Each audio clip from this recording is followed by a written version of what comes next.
My name is Thea Anders, and I'm 29 years old. You were always our biggest disappointment, my mother said, while sliding a pen across the table so I could sign away my inheritance in front of 12 relatives. That was 3 years ago. I walked out of my parents' house that afternoon with nothing. No money, no family, no safety net. My sister Victoria took everything. The $4 million estate, the beach house, the investment accounts. My father didn't even look at me when I left. What none of them knew, not my mother, not my father, not my perfect sister, was what a single phone call between two lawyers would uncover 3 years later.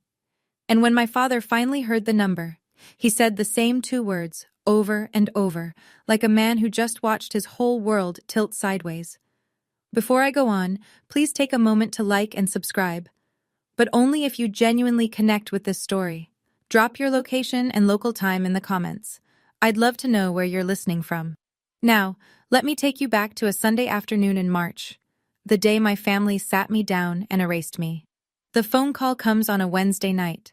I'm sitting cross-legged on the floor of my studio apartment in New Haven, surrounded by fabric samples and floor plans for a client's living room renovation. My first real solo project.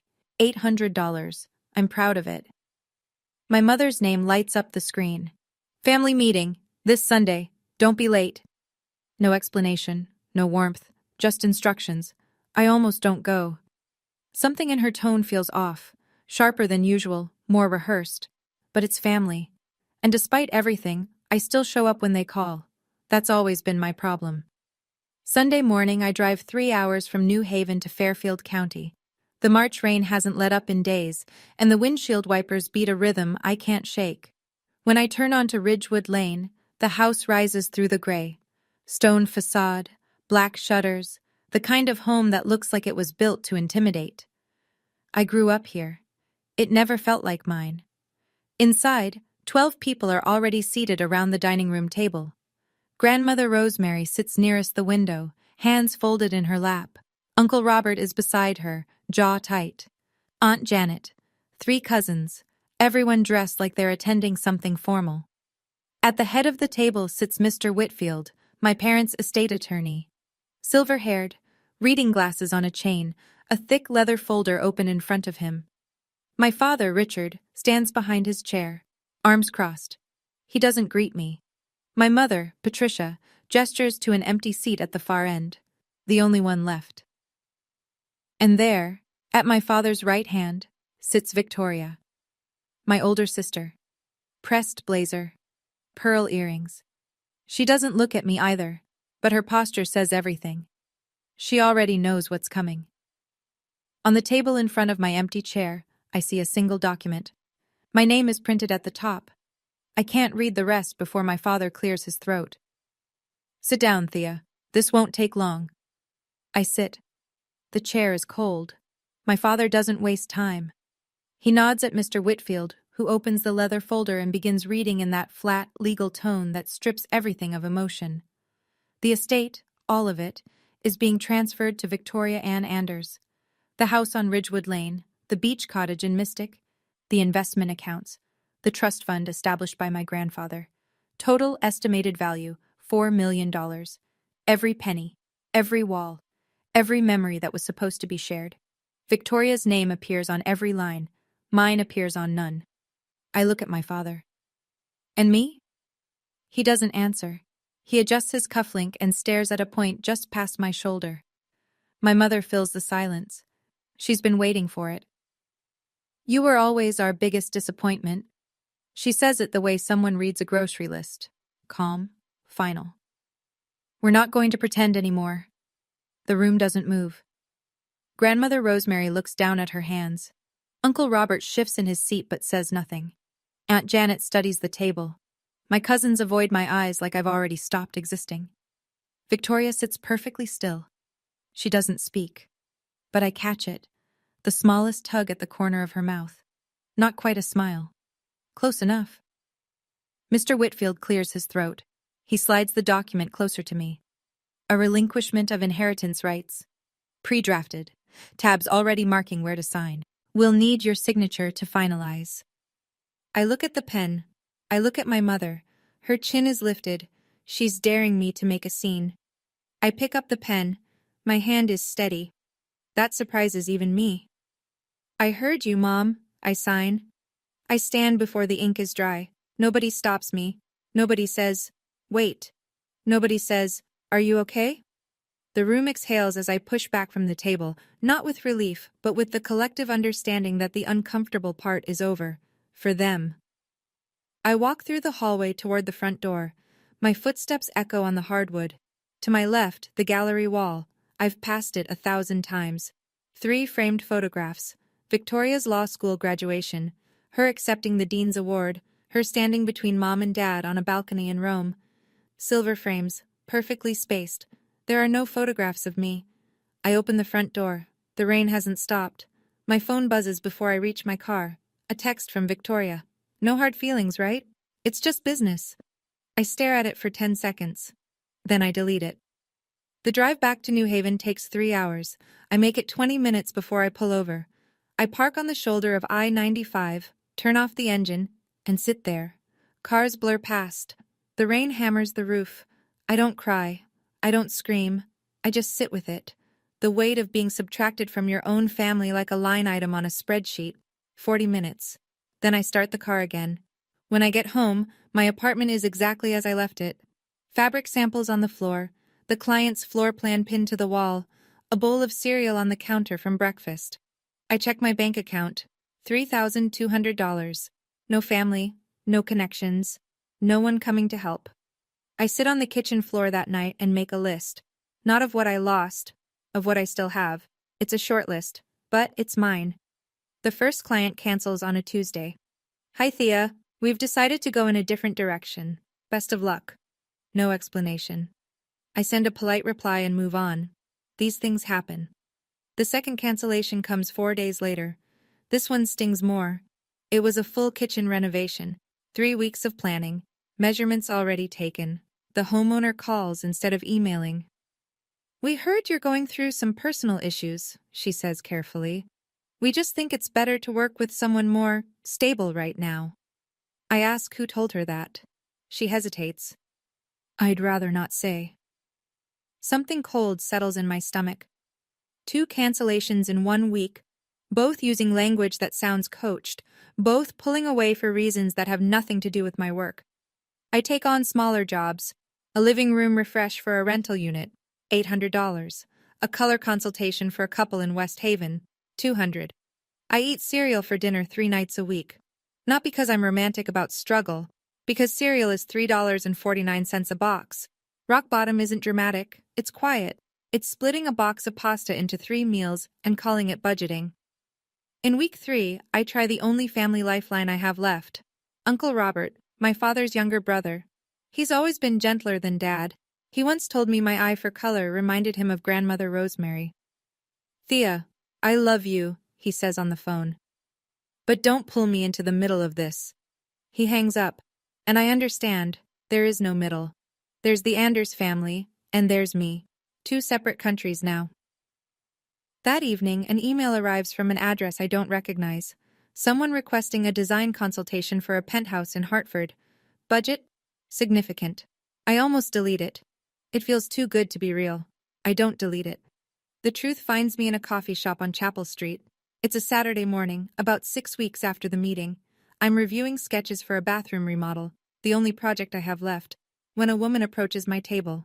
Claire Dutton, former client. I'd redesigned her home office the previous fall. Thea, I thought that was you. She sits down without asking. Her face is strange, half guilt, half curiosity. I have to ask you something. Are you still doing design work? Of course. Why? She stirs her coffee slowly.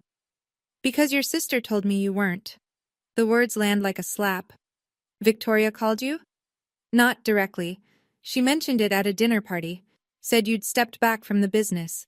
That you were going through a rough time. Claire pauses. Looks at me like she's deciding how much to share. She also said you were let go from the family for reasons she couldn't get into. She made it sound serious, Thea. Like it was legal. A couple of people at that dinner were in real estate. Word travels. I set down my pencil. My hands are shaking. Not from sadness this time. from something harder. Did she say what the reasons were? No. That's what made it worse. She left it open. People filled in the blanks. I understand now. The cancellations, the sudden distance.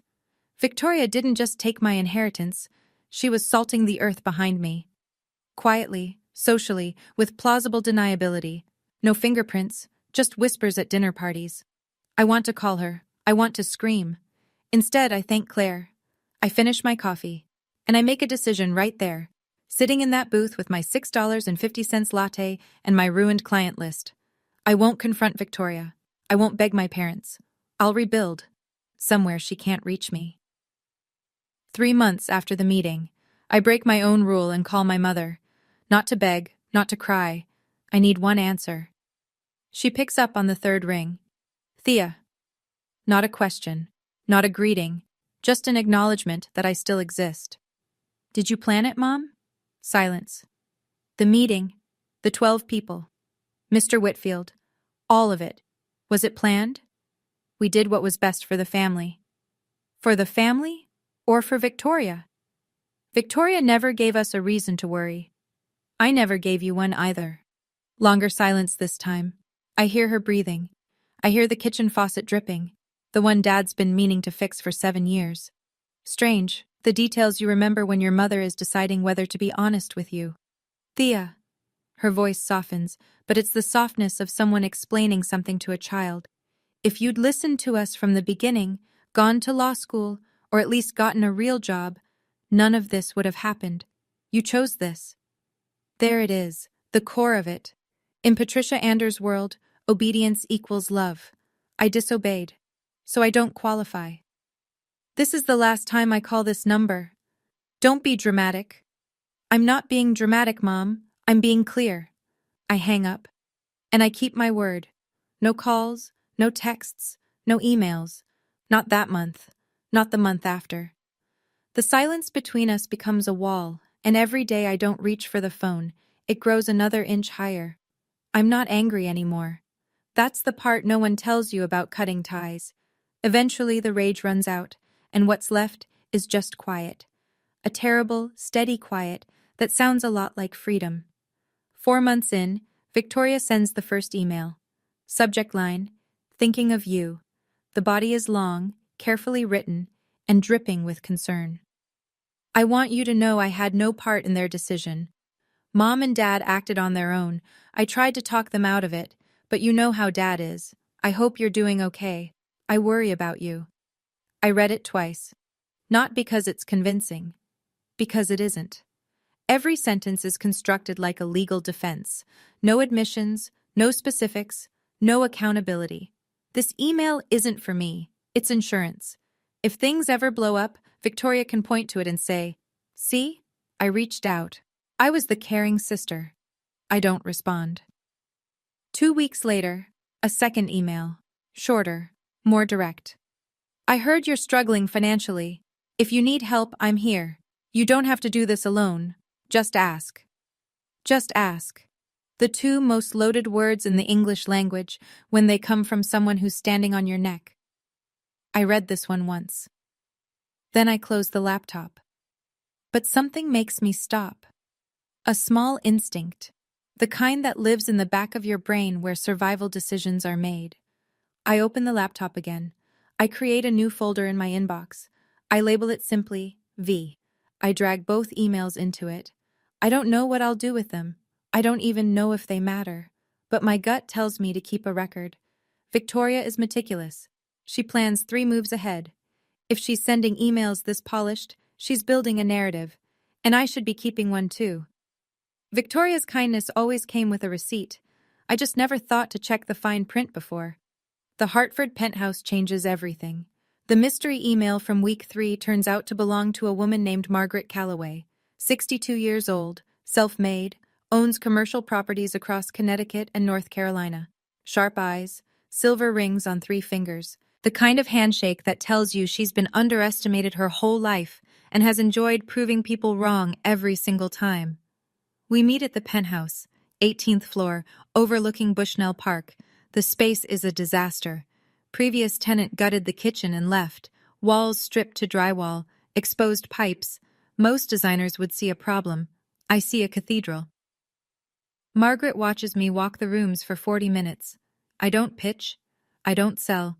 I just move through the space, touching surfaces, measuring light angles with my hand, crouching to check sightlines. When I'm done, she's standing in the doorway with her arms crossed and the faintest smile. You see space differently than anyone I've met.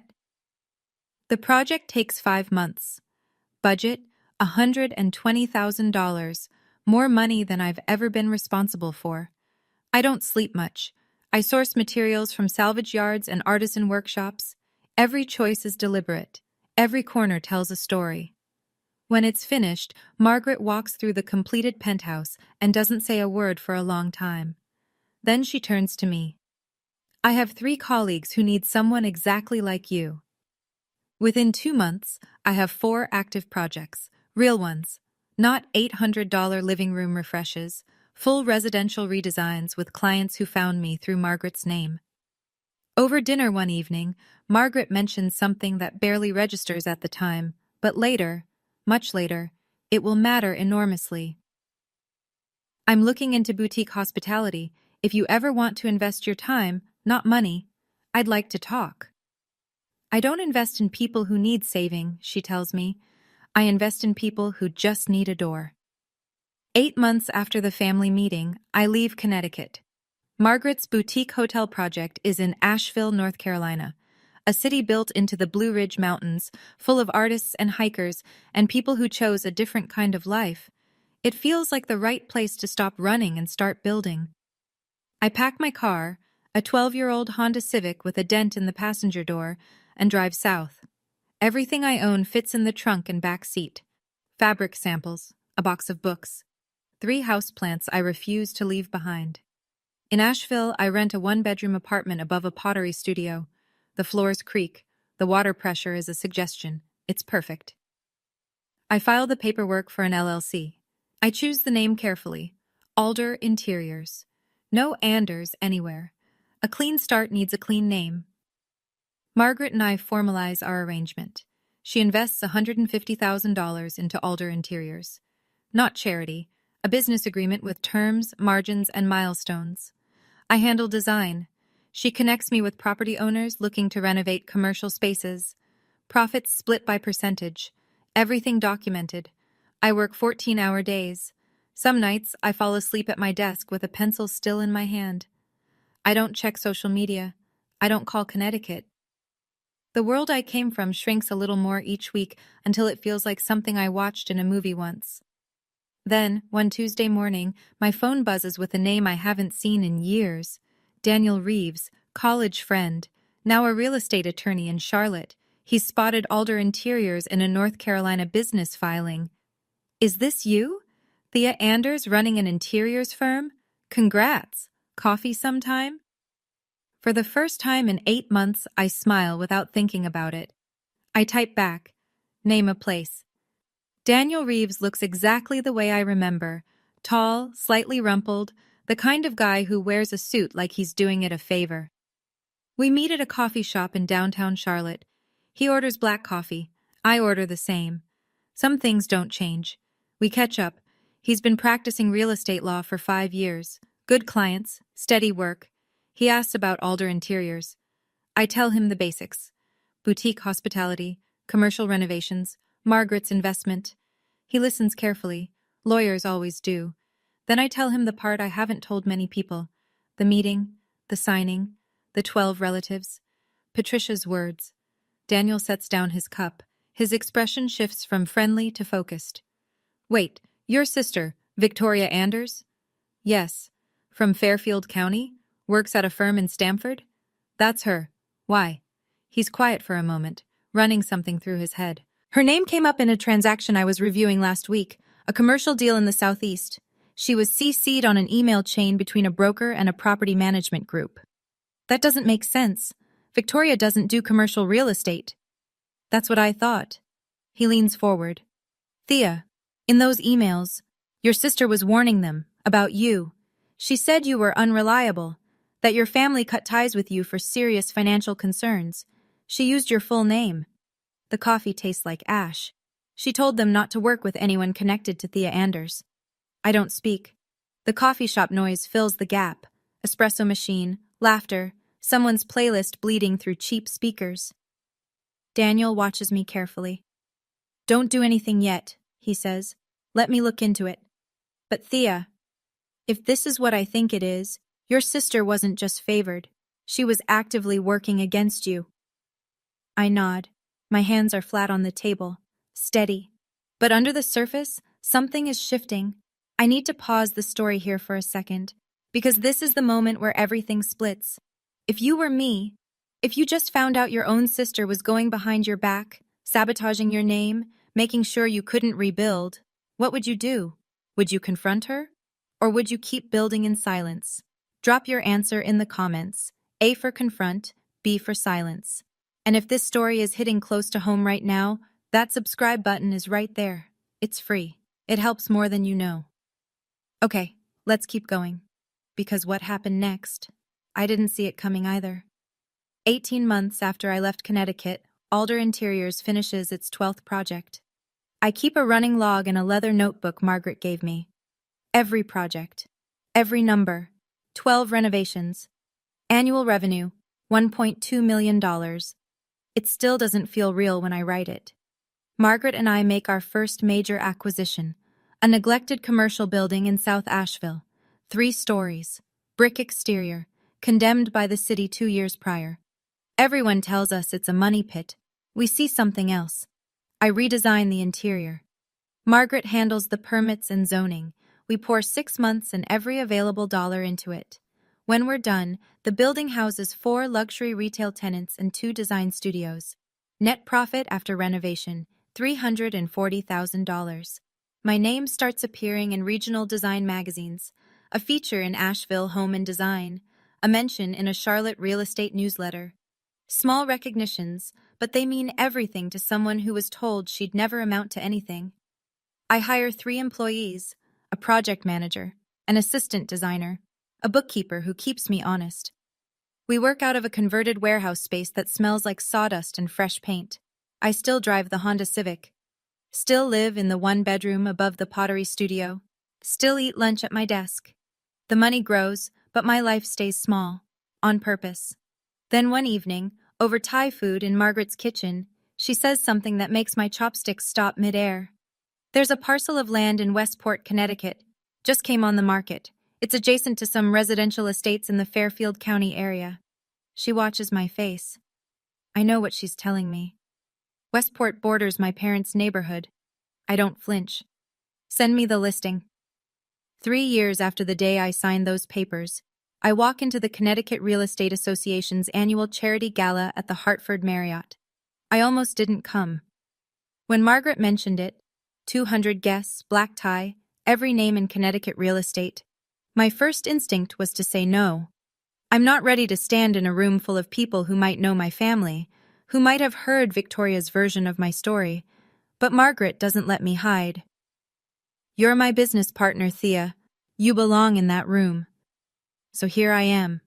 Black dress. Simple, no jewelry, hair straight and clean. I look like someone who doesn't need to prove anything, and for the first time, that's not a performance.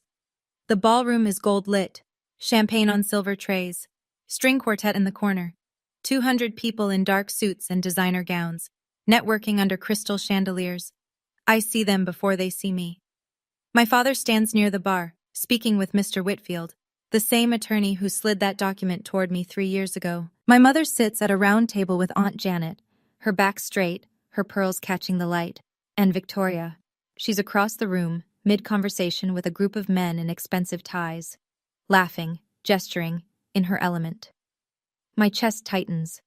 3 years of silence, and my body still reacts to them like a warning system. Margaret places a hand on my arm. Breathe. I breathe. Then Patricia turns her head. Our eyes meet across 60 feet of polished floor. Her champagne glass stops halfway to her lips.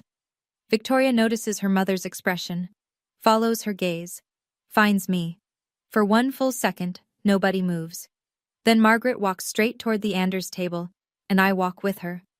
Margaret extends her hand to Mr. Whitfield like they're old colleagues. They probably are. Gerald, good to see you. She turns smoothly, one arm gesturing toward me. Have you met my business partner, Thea Anders, the creative force behind Alder Interiors? She says it at full volume.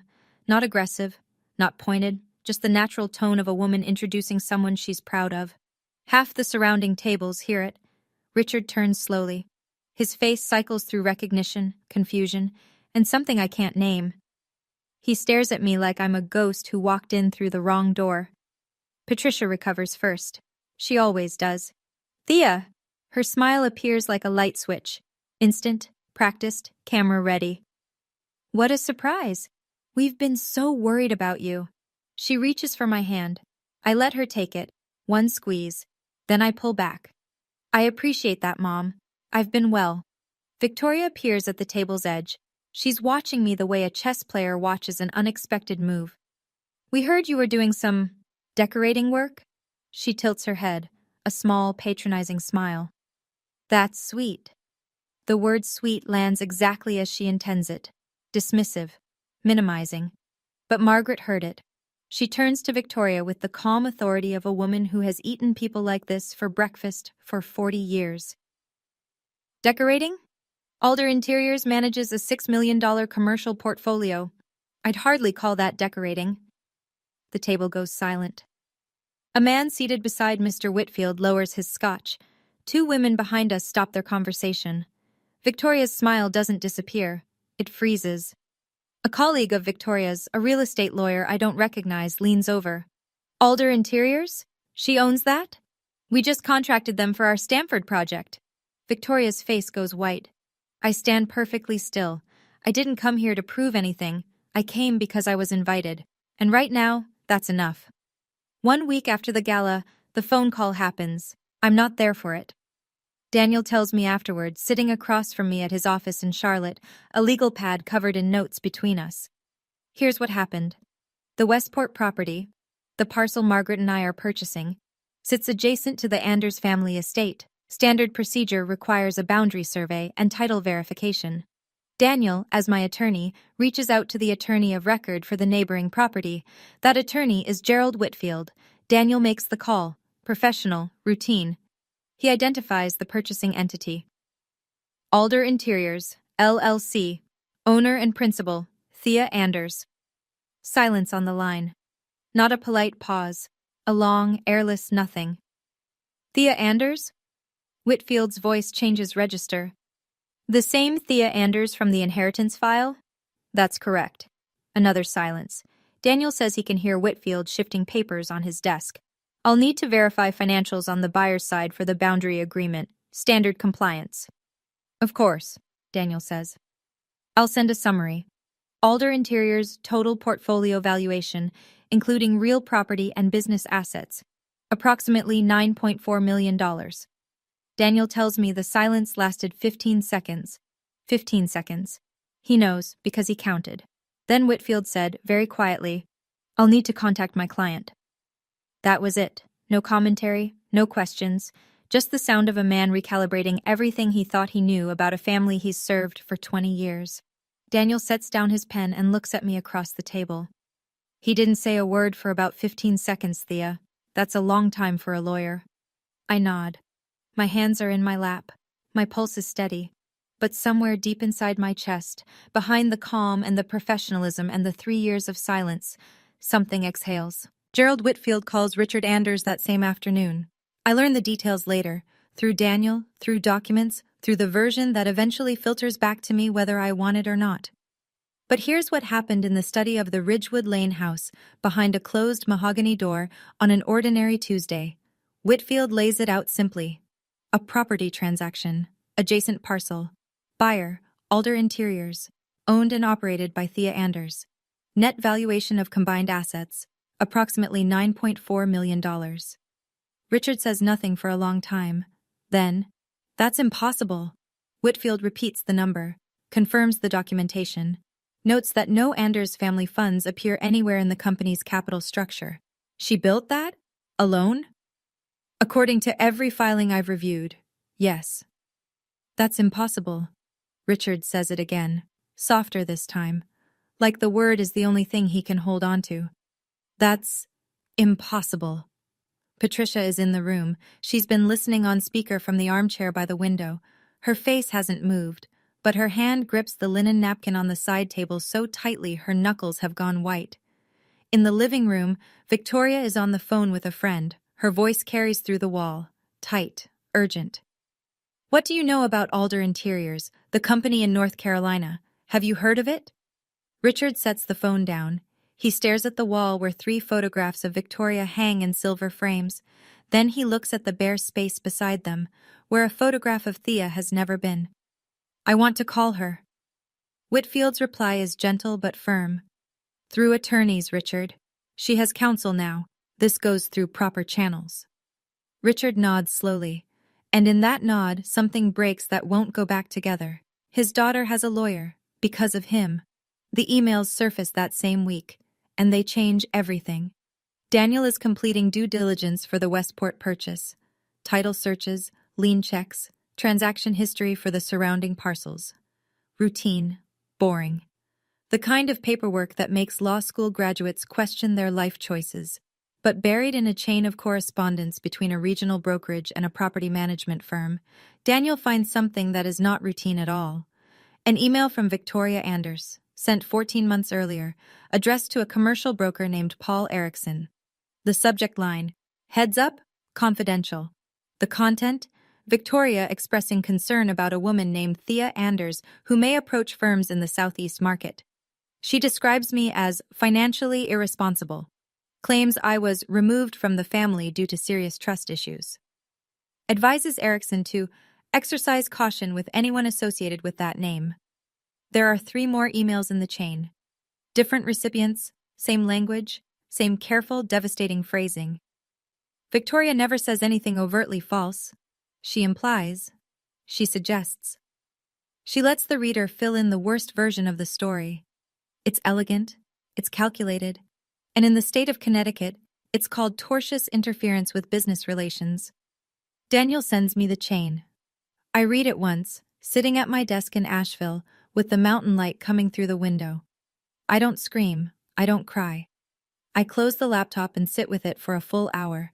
Then I open it again and call Daniel. Are these enough? More than enough. How long have you known? I found them 2 days ago. I wanted to verify before telling you. I nod, even though he can't see me. Keep them safe, I say. I'll decide when I'm ready. I'm not going to use them out of anger. I'm going to use them if she doesn't stop. Let me step out of the story for just a moment, because we've reached the turning point, and I want to hear from you. Thea has the evidence. She has the money. She has every legal right to take this to court. But here's the question. If you were her, would you sue your own sister? Or would you walk away and let your success speak for itself? A for sue. B for walk away. Tell me in the comments. I've read every single one so far, and I'm not stopping now. Let's get back to it. Because what Thea decides, it isn't what you'd expect. 2 days later, Daniel gets the call. Mr. Whitfield, on behalf of Richard Anders. Formal tone, careful words. My client would like to arrange a meeting with Ms. Anders, a family conversation. Daniel asks me. I think about it for 1 full day. I sit with it the way I've learned to sit with every hard decision in the past 3 years, without rushing, without reacting, without letting the old version of me take the wheel. Then I tell Daniel, no, if my father has something to say, he can put it in writing. Richard writes. The letter arrives through Whitfield's office, on personal stationery. Not legal letterhead, his handwriting. Thea, I am incredibly proud of what you've accomplished. I had no idea. I would like to see you. We have a lot to discuss. Can we talk? I read it at my kitchen table.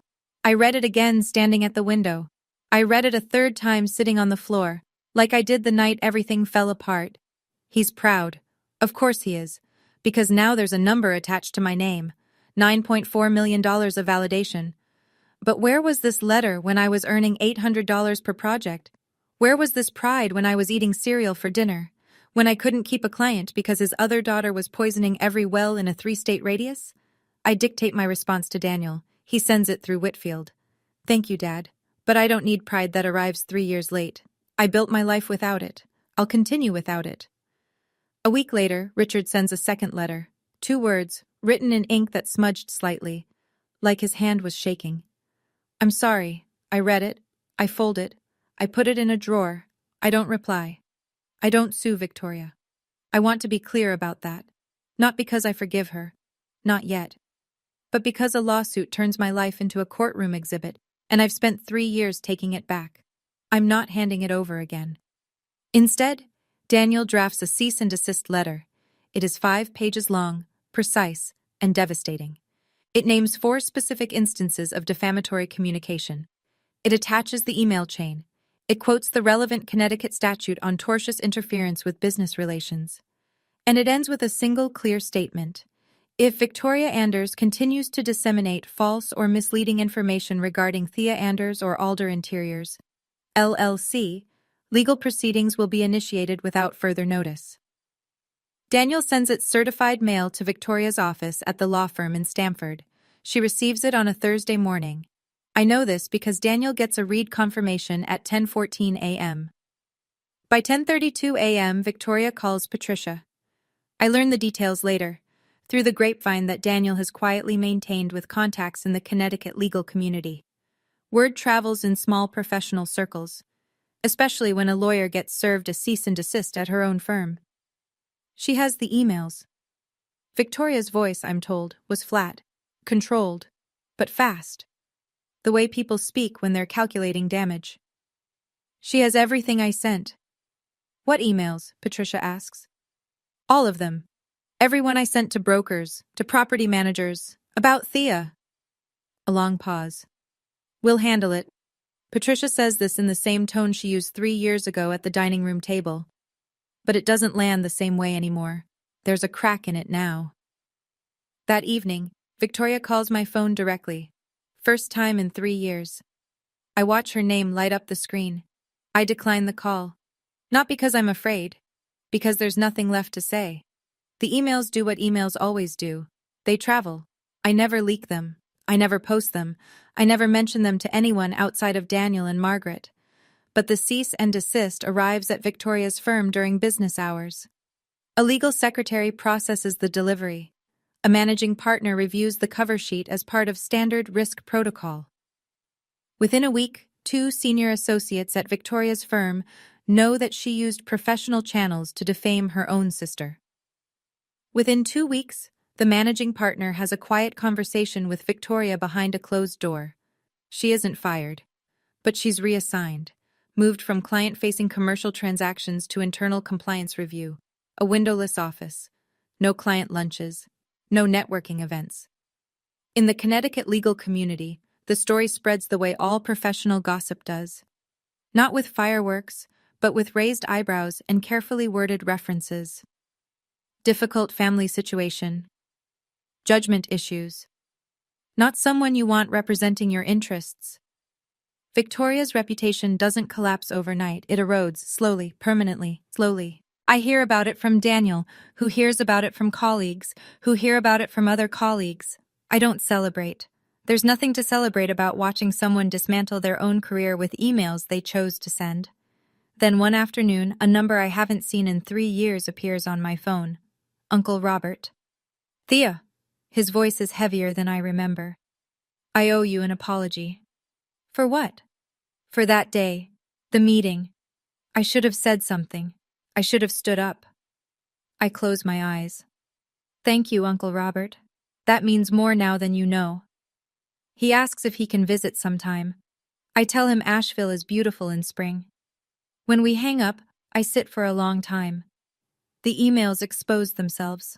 I didn't have to. The house on Ridgewood Lane gets quieter. I hear fragments of what's happening through Uncle Robert, who starts calling me every other Sunday.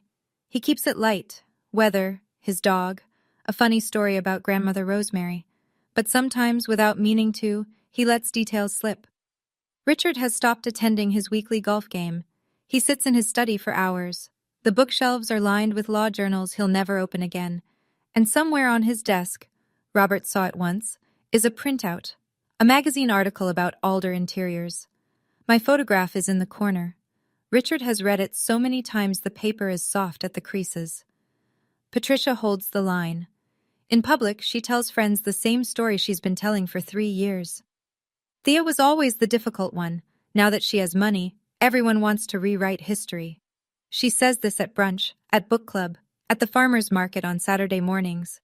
But Robert tells me that late at night, he's heard her through the bathroom door, crying, not the performative kind, the kind that sounds like it comes from a place she won't admit exists during daylight. Richard sends a third letter. Handwritten, like the second. Longer this time. I'm not asking you to come back. I know I don't have that right anymore. I just want you to know. I was wrong. I see it now. I see you now. I know it's too late. I read it sitting on my porch in Asheville. The mountains are turning gold. The air smells like wood smoke and rain. I cry. For the first time in 3 years, I let myself cry. Not from pain. From the ache of getting something you once needed desperately, long after you've learned to live without it. I fold the letter. I put it in the drawer with the other one. I don't reply. Margaret tells me over dinner, on a Tuesday, like it's nothing. We're at her farmhouse outside Asheville. She's made roast chicken and opened a bottle of wine she's been saving for no particular occasion. The fire is low. Her cat is asleep on the armchair. I knew your father. I set down my fork. Not now, she says. 30 years ago, when I was starting my first company, Richard Anders was a young attorney in Fairfield County. Sharp, ambitious. He was one of my earliest legal advisors. I don't speak. He was good at his job, but he measured everything in numbers. Revenue, returns. If it couldn't be quantified, it didn't exist for him. She pauses. He told me once that I lacked vision, that boutique real estate would never scale. I ended the retainer that week. A year later, my company was outperforming every projection he'd made. She looks at me across the table with a steadiness that I've learned to trust more than anything. When you first contacted me about the Hartford penthouse, I didn't know who you were. I hired you because your portfolio was remarkable. I found out you were Richard's daughter later, when you told me about the meeting. And I decided I wasn't going to let history repeat itself. She turns her wineglass slowly. Not because I hate your father, I don't, but because I know what it feels like to be dismissed by someone who can't see past their own measuring stick. I sit with this for a long time. Margaret didn't rescue me. She recognized me. Recognized the look in my eyes that she'd once seen in her own mirror, 30 years ago, standing in a young lawyer's office being told she would never be enough. Thank you, I say. Don't thank me. Just keep building. 6 months after the gala, the Westport property closes. I don't build a house on it. I don't build anything for myself. Instead, I convert it into a shared creative workspace, studios and meeting rooms for young designers, artists, and architects who are just starting out, people who need a door. The kind of space I wish had existed when I was sleeping on my kitchen floor with $3,200 to my name. I name it the Alder Collective. Margaret cuts the ribbon. The same week, Victoria sends her final email. I know I messed up. I know what I did was wrong. Can we talk? Please. This time, I reply. It takes me an hour to write 4 sentences. Victoria, I forgive you. I mean that. But forgiveness doesn't mean I want you back in my life. I wish you well. I press send, and something loosens in my chest that I didn't know was still tight. 2 days later, my phone rings. Patricia. I almost don't answer. But something tells me this conversation needs to happen. Not for her, but for me. One last time. You proved your point, she says. Now come home. I stand at the window of my apartment. The mountains are blue and endless. The pottery studio below is playing something soft on the radio. Mom, I didn't prove a point. I built a life, and this is my home now. Thea, I love you, but I can't go back to being someone you only value when the numbers are right. She's quiet. I hear her breathing, and I wonder if she's crying again, or if she's angry, or if she's simply sitting in the silence of a house that's too big for 2 people who pushed away the wrong daughter. I hang up. Gently. Home isn't a house your parents own. It's the one you chose for yourself. So that's my story. I don't tell it so you'll hate my family. They're people. Flawed, stubborn, sometimes cruel. But people. My father was raised to believe success looked one way, and he couldn't see it when it showed up wearing a different outfit. My mother believed love meant control, and when she lost control, she lost the language for love. My sister was terrified that if I succeeded, her entire identity would collapse, because it was built on being better than me. They were wrong, all of them. But they weren't strangers, they were my family. And that's what made it hurt the way it did. Here's what I learned, and I'm sharing it not as advice but as something I carry with me. You don't need permission from the people who gave up on you to start over. You just need one door.